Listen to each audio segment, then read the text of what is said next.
Hey guys, this is part 2. I'm sitting in this way because the light is in my face.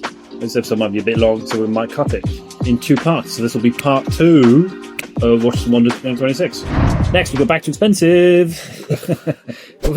I'm pretty sure there's been brands that like Norcane, Bell and Russ. Like I'm sure there's lower. Well, a duo one. Elliot just has very rich taste. It's the Master This is Hybrids, gonna be- Inventiva, Jarre Tourbillon, at Stratosphere. So they made 3 new pieces, which they said all of them can rewrite the history of the complications they've made. This is 2 years, 2 centuries of precision-driven innovation. It's a triple axis tourbillon in the center. It's powered by its caliber 178.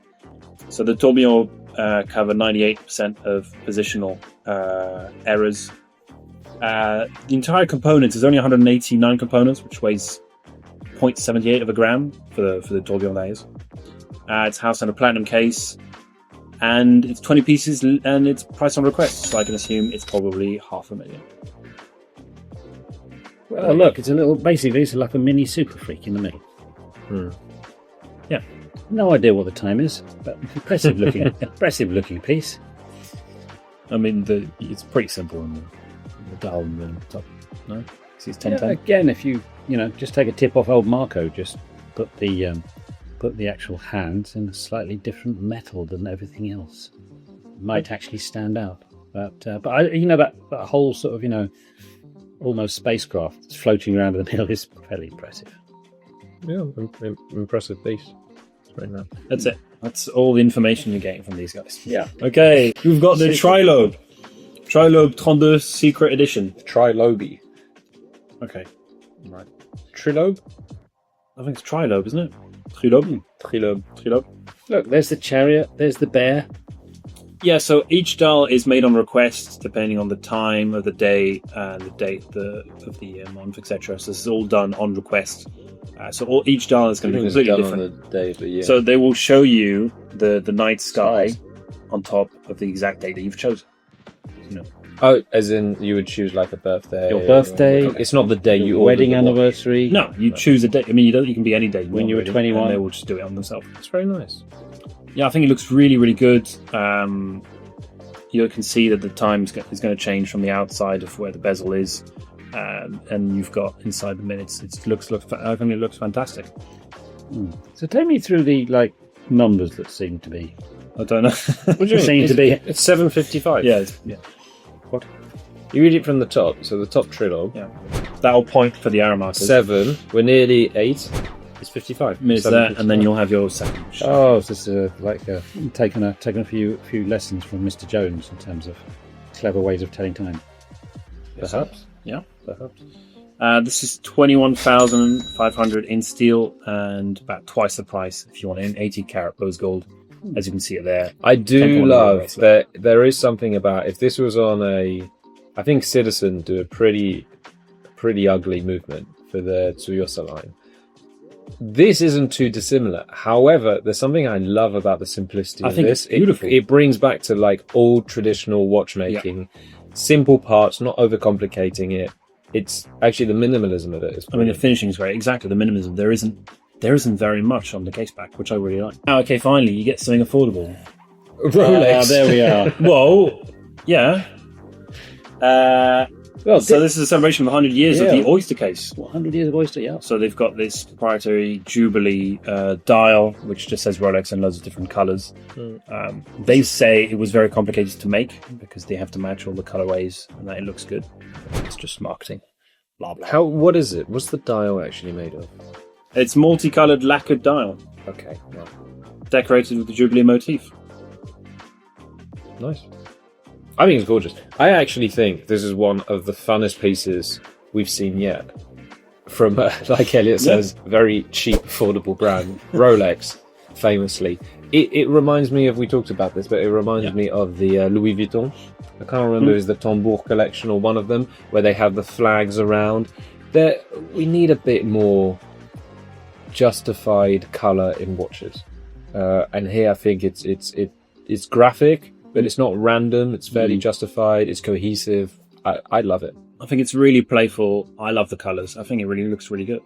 It's about £6,000 and no availability for you.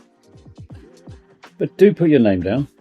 I do love the smoothness, and I love what there's obviously etching on the inside, so I don't see what that message is, but I do like that. They really love themselves. It just says Rolex, Rolex, Rolex, Rolex, Rolex. Yeah, Rolex, well, Rolex, I mean, Rolex. that's always like that on all the Oyster cases. In case you forgot. In case you've forgotten, from the multiple clues, such as the logo, the name, the crown, the internal bezel, and when you flip on it. Even Swiss Made has another Rolex right in between. Yeah, and yours on AliExpress for £243. Yeah, there will be some homage copies, but yeah. So there you go. See, I gave you something affordable. You are very welcome. Thank you. Now, what do we have? Do you have the Tudor Monarch? More affordability. It's not even affordable. This is just cheap. Well, compared to what we have, yeah. Ceramic. So yeah, again, this is like the same thing.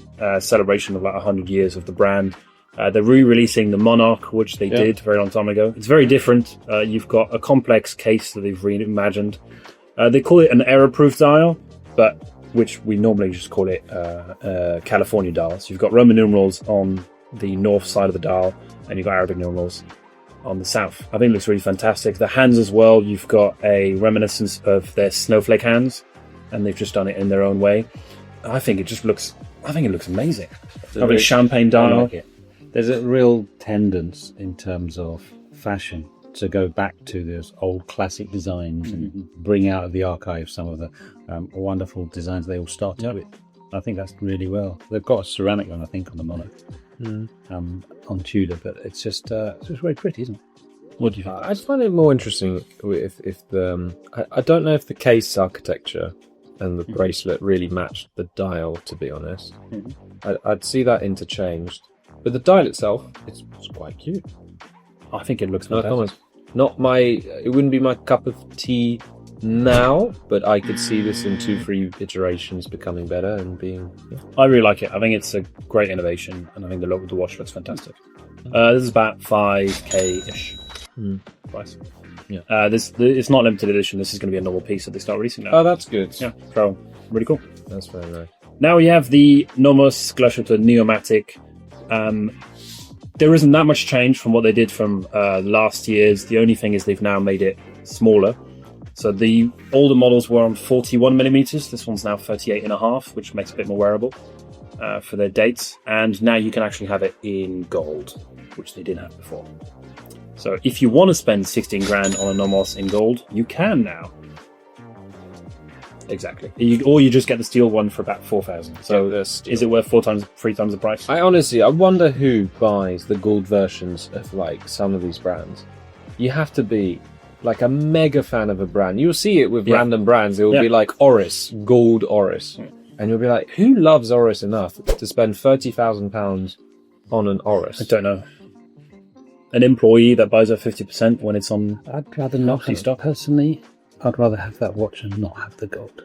Yeah, I'd prefer it in steel.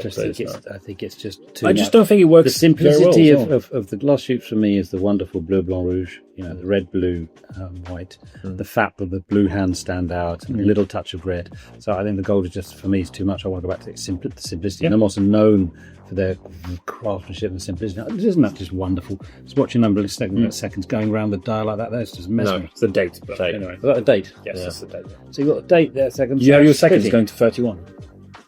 Ah. No, you don't. It's the Germans, eh? Now we have new innovation on Cartier. Innovation?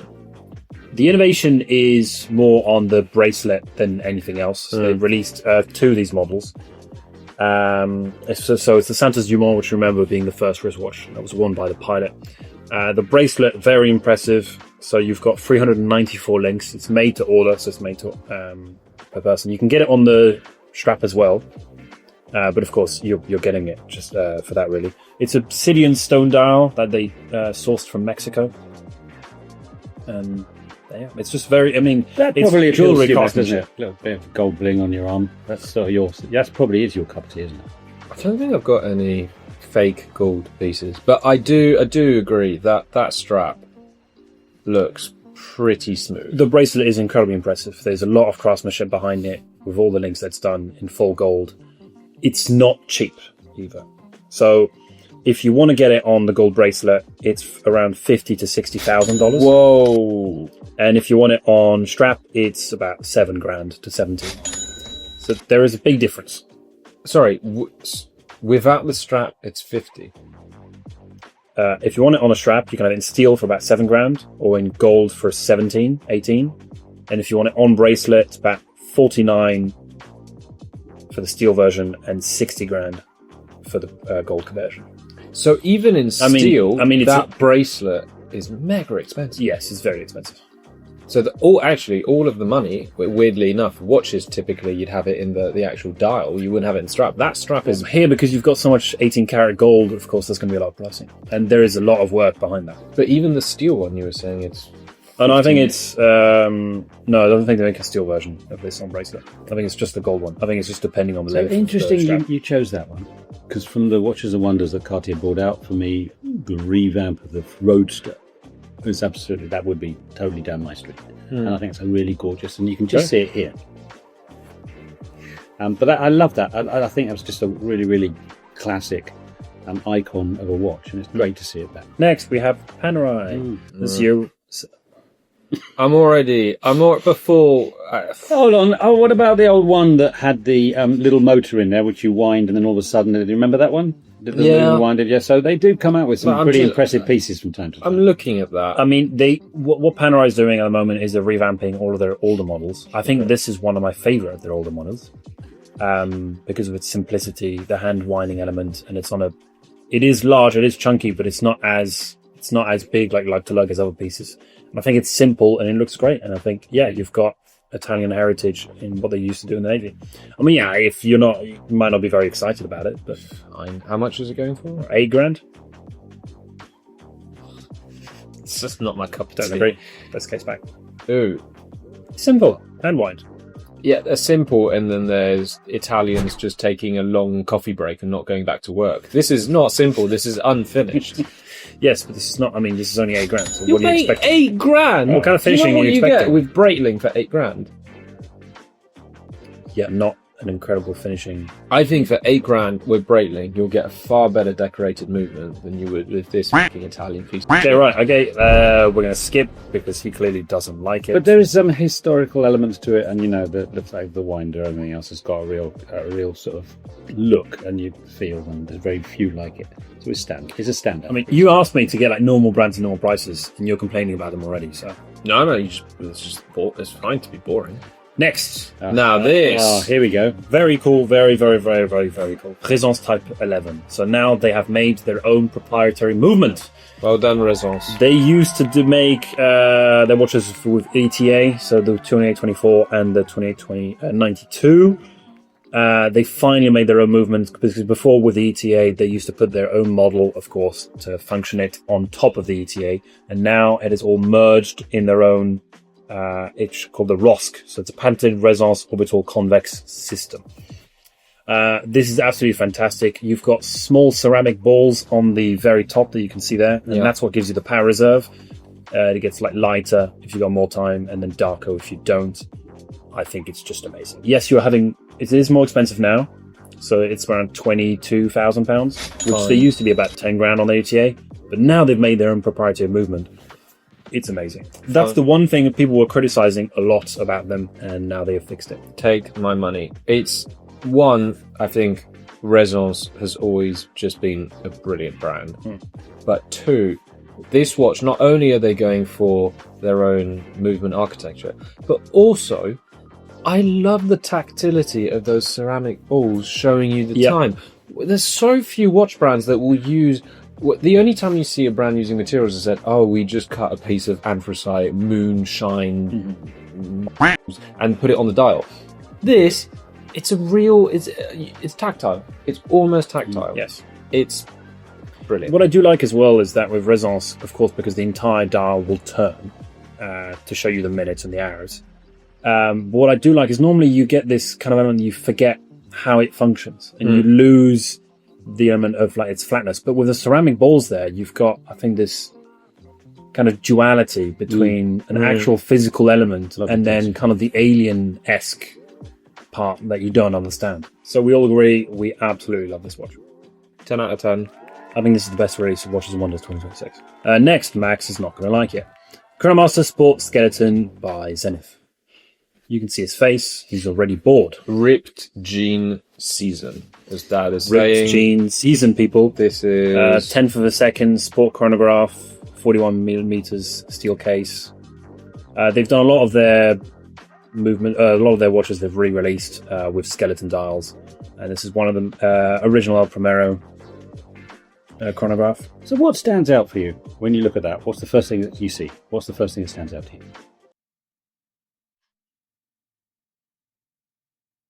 As you look at it, the first thing that your eyes go to what first? Look at the dial. What Complexity of the skeleton. Which part do you look at first when you go to? Right. So you're going to the Zenith dial. That's where your eyes concentrate. No, I'm looking at the movement behind the dial.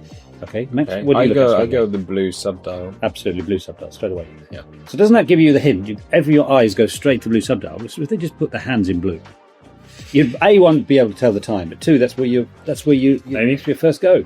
And then you look at the subtleties and the beauty of the movement behind afterwards. Listen, I think there's too many watches in the world and too many watch brands, and we got to be more critical. Also, what is going on there? What's that dark? The screw. Is it not a screw down there? Because it's a sapphire fume dial, which grades from lighter to darker, and that's probably the screwed onto dial. They've screwed it in. You don't agree with that? Listen, not my cup of tea. Anyway, there is more to it. You've got overlapping subdials, so as you can see, they overlap over each other, which is kind of cool. And they've made a new innovation with the bracelet, so it's a Zen clasp movement, which uses actually ceramic. Where will I write it down? I forgot.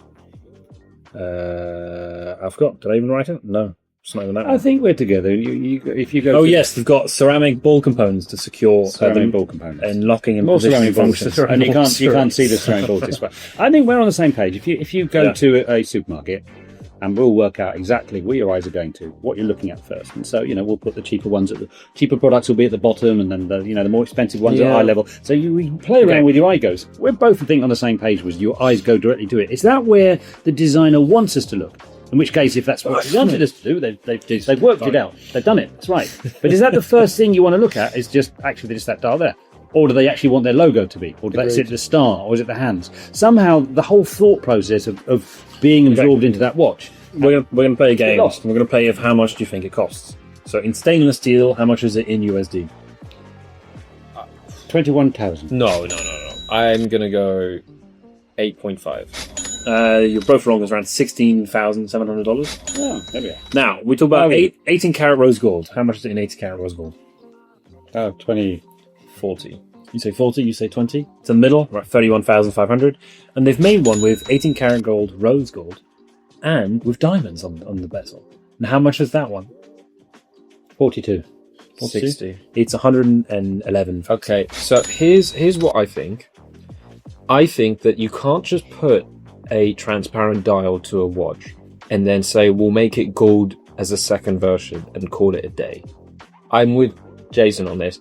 You can't just do, because making that transparent, the whole visual coherency of the piece is lost. Your eye went to the movement at the back. You're not supposed to look at that piece, really. That little piece of purple that's popping through, that actually distracts my eye from the secondary subdial. Anyways. Okay, he doesn't like it. No, not my cup of tea. Now, should we go to the last piece that we're going to talk about? Yeah. Max is going to like this. Is it affordable? No, obviously not. Overseas dual time cardinal points. This is really cool because a couple years ago, if you remember, they made this collab with a watch to bring to Everest. The problem with that is it was limited edition and you couldn't get the pieces. So now they finally released a version that you can all get. It's called the cardinal points because there are 4 models, and here's one of the colorways. So they've got north, south, west, and east.